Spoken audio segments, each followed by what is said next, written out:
Assalamualaikum warahmatullahi wabarakatuh. Bagaimana kabar kalian hari ini? Semoga kalian dalam keadaan sehat dan penuh semangat untuk belajar matematika.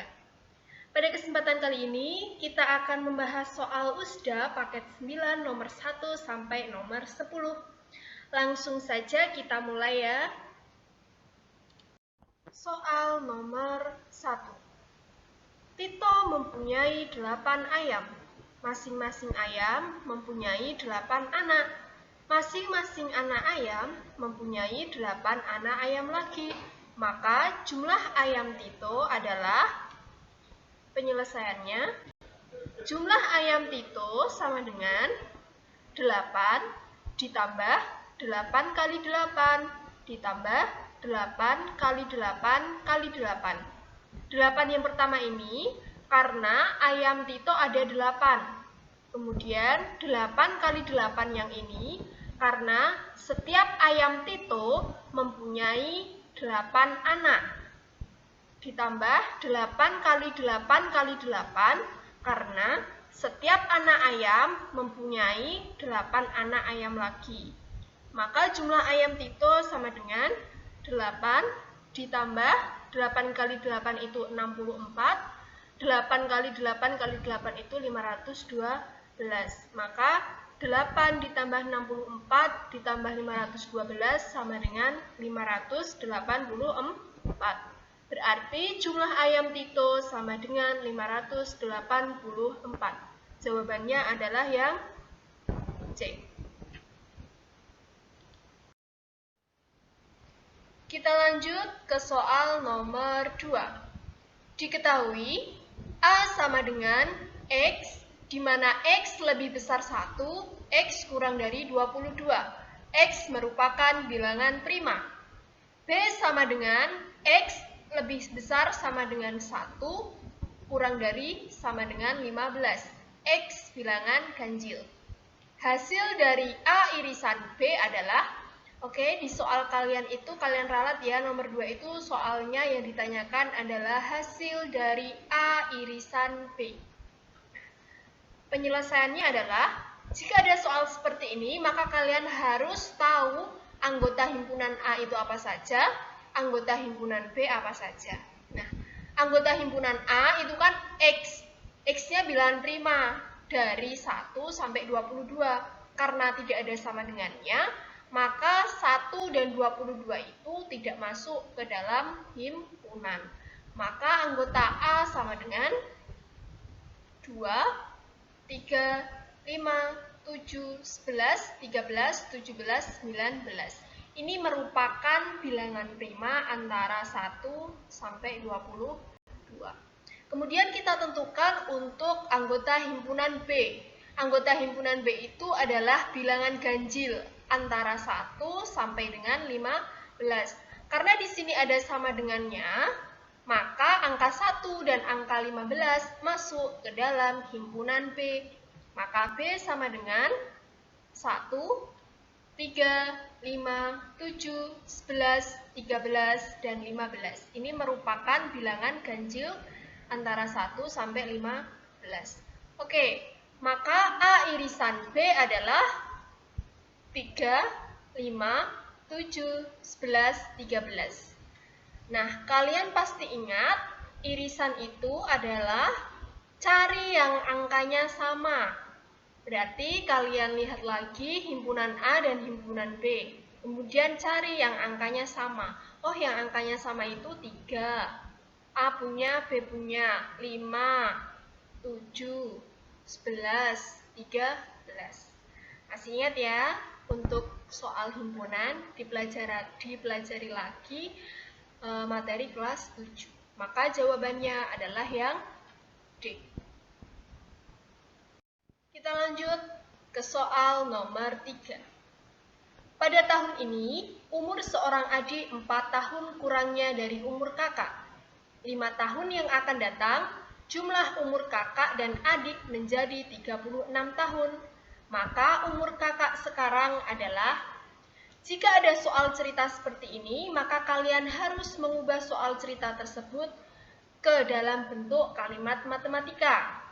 Nah, penyelesaiannya adalah kita misalkan dulu umur adik yang sekarang itu adalah A. Kemudian umur kakak yang sekarang adalah K. Nah, seperti ini. Kemudian seorang adik kan 4 tahun kurangnya dari umur kakak. Berarti A sama dengan K dikurangi 4. Oke. Nah, A sama dengan K dikurangi 4. Maka ini menjadi persamaan 1. Kemudian 5 tahun yang akan datang, jumlah umur kakak dan adik menjadi 36 tahun. 5 tahun yang akan datang. Berarti A ditambah 5 ditambah K ditambah 5 sama dengan 36 tahun. Ini akan menjadi persamaan kedua. Kenapa ditambah 5? Karena di sini keterangannya adalah 5 tahun yang akan datang. Misalkan di sini 10 tahun yang akan datang, berarti di sini A ditambah 10, K ditambah 10. Gitu ya. Nah, setelah ini substitusikan persamaan 1 ke persamaan 2. Persamaan 1 itu kan nilai A. Oh, A-nya K dikurangi 4. Kamu substitusikan ke persamaan 2. Berarti A-nya yang ini diganti ini. K dikurangi 4 menjadi K dikurangi 4 ditambah 5 ditambah K ditambah 5 sama dengan 36. Oke. Kemudian kita jadikan 1, kita operasikan K ditambah K itu 2K. Ya, K-nya dijadikan 1, itu sama dengan 2K ditambah 6 sama dengan 36. Kemudian 6-nya yang ini kita pindah ke kanan. Karena sini positif, pindah ke kanan, jadi dikurangi menjadi 2K sama dengan 36 dikurangi 6. Maka 2K sama dengan 30, K sama dengan 30 dibagi 2. Maka K sama dengan 15. Oke, maka umur kakak sekarang adalah 15 tahun. Jawabannya adalah yang A. Kita lanjut ke soal nomor 4. Diketahui sebuah bangun persegi panjang mempunyai panjang X ditambah 8 cm dan lebar X dikurangi 3 cm.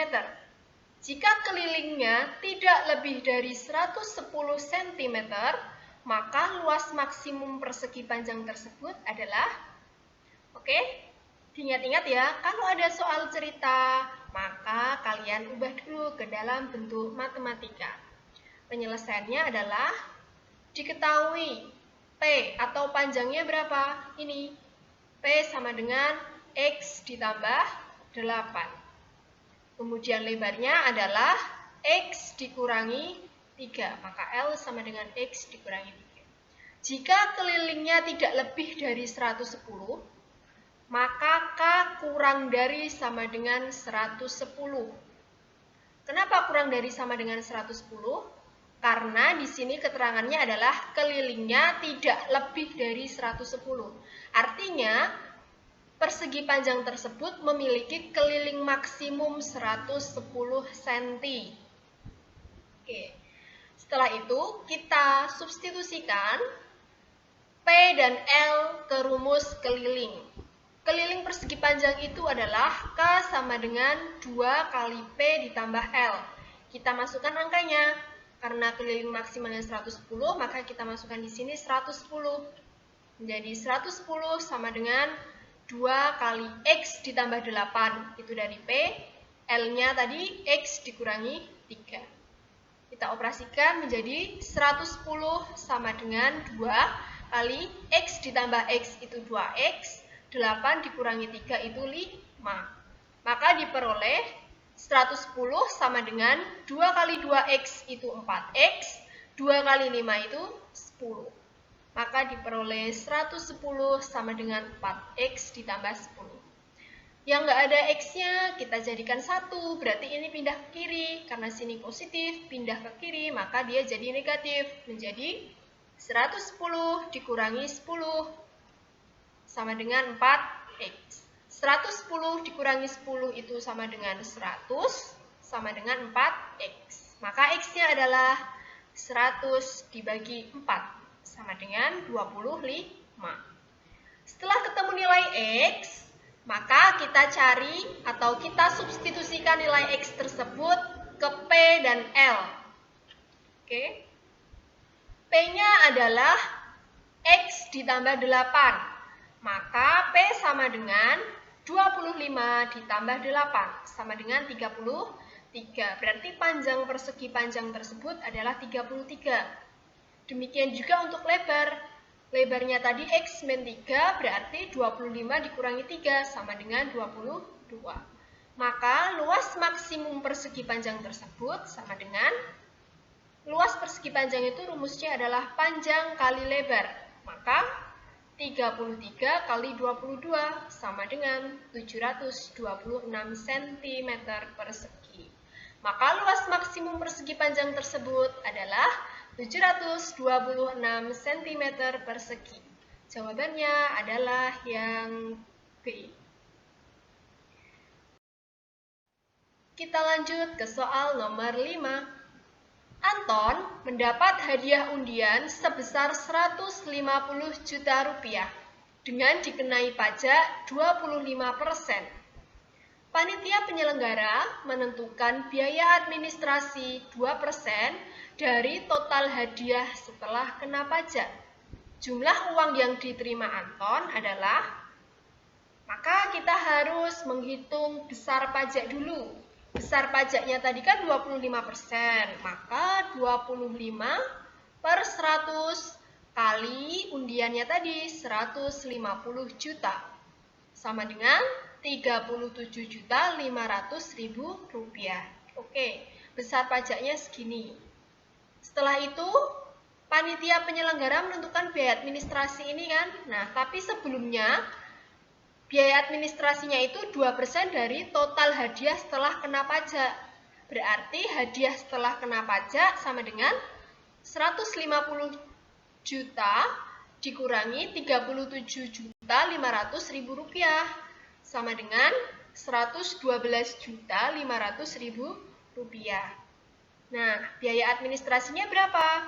Biaya administrasinya berarti 2 per 100 dikali 112.500.000 rupiah sama dengan 2.250.000 rupiah. Maka jumlah uang yang diterima Anton adalah 112.500.000 rupiah dikurangi 2.250.000 rupiah sama dengan 110.250.000 rupiah. Jawabannya adalah yang B.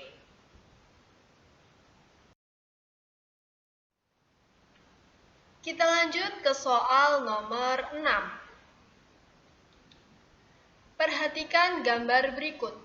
Diketahui sudut B2 sama dengan 112 derajat dan sudut A1 sama dengan 4X. Maka nilai X adalah, nah kita lihat dulu sudut B2 tadi 112 derajat. Maka sudut B3, nah sudut B2 dan sudut B3 itu saling berpelurus. Maka kalau dijumlah itu, sudut B2 ditambah sudut B3 itu hasilnya 180 derajat. Karena sudut B2 itu sudah diketahui 112 derajat, maka kita bisa mencari sudut B3, yaitu 180 derajat dikurangi 112 derajat, sama dengan 68 derajat. Nah, kemudian yang sini 112 derajat, yang sini 68 derajat. Nah, sudut A1 sudah diketahui sama dengan 4X. Nah, sudut A1 dan sudut B2 itu dalam berseberangan. Maka besar sudutnya sama. Sehingga diperoleh sudut B3 sama dengan sudut A1. B3-nya tadi berapa? 68. A1-nya 4X. Nah, maka 68 derajat sama dengan 4X. Maka X sama dengan 68 dibagi 4. Sama dengan 17 derajat. Maka nilai X-nya adalah 17 derajat. Jawabannya adalah yang B. Soal nomor 7. Kebun Pak Arman berbentuk belah ketupat dengan panjang diagonal 24 meter dan 32 meter. Di sekeliling kebun ditanami pohon sengon dengan jarak antar pohon 5 meter. Banyaknya pohon sengon yang dibutuhkan adalah, ingat ya, kalau ada soal cerita, maka kalian harus mengubahnya ke bentuk matematika terlebih dahulu. Kalian juga bisa menggambar ilustrasi kebunnya terlebih dahulu. Kebunnya berbentuk belah ketupat, maka kalian bisa membuat ilustrasi kebun belah ketupat. Belah ketupat itu sisi-sisinya sama panjang. Oke? Nah, kebun tersebut memiliki panjang diagonal 1 24 meter dan diagonal 2 32 meter. Nah, diagonal belah ketupat itu dia membagi sama panjang. Maka diagonal satunya itu 24, karena membagi 2 sama panjang, maka dari sini ke sini itu adalah 24 dibagi 2, sama dengan 12 meter. Dari sini ke sini juga 12 meter. Kemudian untuk yang diagonal 2, dari sini ke sini itu 32, maka dari sini ke tengah itu adalah 32 dibagi 2, yaitu 16 meter. Kemudian dari tengah ke sini itu juga 16 meter. Nah, kemudian setelah itu kita harus mencari keliling kebun dulu. Caranya dengan mencari sisi kebun dulu, panjangnya berapa? Sisi kebun, berarti yang ini. Jika misalkan S. Nah, kita perhatikan, untuk mencari S ini, kita perhatikan segitiga siku-siku. Yang ini. Oke? Nah, untuk mencari S, itu kan sisi miring dari segitiga siku-siku. Maka kita bisa menggunakan teorema Pythagoras. Masih ingat pelajaran kelas 8 ya? Maka S sama dengan akar dari 16 kuadrat ditambah 12 kuadrat. 16 kuadrat itu 256, 12 kuadrat itu 144. Maka S sama dengan akar 256 ditambah 144 sama dengan S sama dengan akar 400. Maka S sama dengan 20 meter. Berarti panjang sisi kebun itu adalah 20 meter. Nah, maka keliling kebun adalah, berarti kan sisinya ada 4, maka keliling kebunnya adalah 4 kali 20, sama dengan 80 meter. Banyak pohon itu adalah keliling kebun dibagi jarak antar pohon. Jarak antar pohon itu 5 meter. Maka banyak pohonnya adalah 80 dibagi 5, sama dengan 16 pohon. Maka banyaknya pohon sengon yang dibutuhkan adalah 16 pohon. Jawabannya adalah yang D. Kita ke soal nomor 8. Diagram batang berikut ini menunjukkan produksi pupuk sebuah pabrik. Banyaknya produksi pupuk 3 bulan terakhir adalah, nah berarti dari diagram batang ini kan ditunjukkan bulan Januari, Februari, Maret, April, Mei, dan Juni. Karena yang ditanyakan itu adalah banyak produksi pupuk 3 bulan terakhir, maka kita menjumlahkan banyaknya produksi pupuk pada bulan April, Mei, dan Juni. Nah, kita lihat bulan April itu ada 11. Kemudian bulan Mei itu ada 5 ton, kemudian bulan Juni itu ada 3 ton. Nah, maka banyaknya produksi pupuk 3 bulan terakhir adalah 11 ditambah 5 ditambah 3 sama dengan 19 ton. Jawabannya adalah yang B. Cukup mudah ya untuk materi yang ini. Kemudian soal nomor 9. Perhatikan diagram panah berikut. Rumus fungsi dari A ke B adalah fungsi. Masih ingat materi kelas berapa? Materi kelas 8. Rumus umum fungsi itu adalah fx sama dengan ax ditambah b. Rumus umumnya ini, tolong diingat-ingat. Nah, fx itu yang mana? Fx itu yang ini. Ini namanya fx. Kalau yang ini namanya x. Nah, kita buat persamaan dengan mensubstitusikan nilai x dan fx-nya dengan menggunakan rumus fungsi ini. Kita akan menggunakan x sama dengan negatif 1, fx sama dengan 5. Fx sama dengan ax ditambah b. Berarti f negatif 1 sama dengan ax, berarti negatif 1 kali a ditambah b sama dengan 5. Ini menjadi persamaan 1. Kemudian yang kedua kita ambil yang ini. Berarti F1 sama dengan AX, berarti 1 kali A ditambah B sama dengan 1. Itu akan menjadi persamaan 2. Setelah itu kalian kurangkan agar B-nya habis. Berarti tinggal negatif 1A dikurangi 1A. Negatif 1 dikurangi 1 itu adalah negatif 2A sama dengan 5 kurangi 1, 4. Negatif 2A sama dengan 4, maka A sama dengan negatif 2. Diperoleh dari 4 dibagi negatif 2. Setelah ketemu nilai A, substitusikan nilai A tersebut ke salah satu persamaan. Boleh persamaan 1, boleh persamaan 2. Tujuannya untuk apa? Tujuannya adalah untuk mencari nilai B. Nah, kita ambil persamaan 2. Kenapa? Karena yang angkanya kecil ya, biar kita lebih mudah untuk menghitungnya.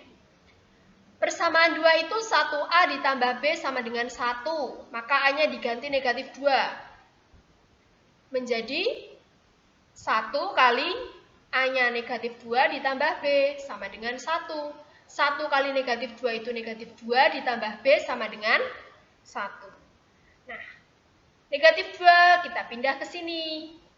Karena di sini negatif, pindah ke kanan dia jadi positif. Berarti B sama dengan 1 ditambah 2. B sama dengan 3.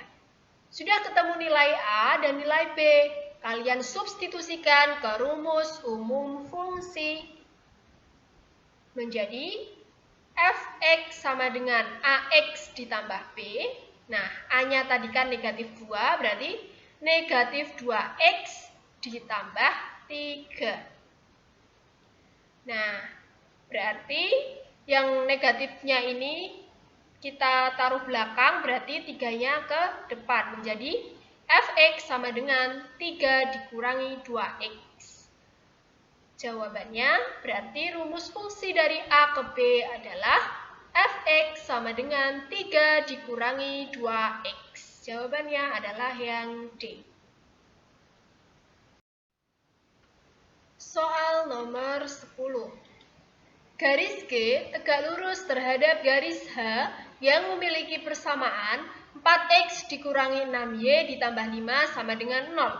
Gradien garis G adalah, nah, berarti kalau seperti ini, kalian harus mencari gradien garis H terlebih dahulu. Persamaan garis H tadi 4X dikurangi 6Y ditambah 5 sama dengan 0. Maka kalian mencari gradiennya dulu. Caranya adalah ubah persamaan ini ke bentuk Y sama dengan. Nah, kalian tulis dulu 4X dikurangi 6Y ditambah 5 sama dengan 0. Terus Y-nya kalian pindah ke sana. karena agar menjadi positif ya, karena kan di sini negatif 6Y. Kalau udah seperti ini berarti Y sama dengan menjadi 4X ditambah 5 dibagi 6. Nah, kalau sudah seperti ini, maka gradiennya itu adalah yang nempel sama X. Yang nempel sama X itu kan berarti 4/6. Nah, berarti gradiennya itu. Gradien itu kita misalkan MH. Gradien H, MH. Berarti MH sama dengan 4/6. Sama dengan kita sederhanakan menjadi 2/3. Oke, MH-nya itu 2/3. Nah, garis G tegak lurus terhadap garis H.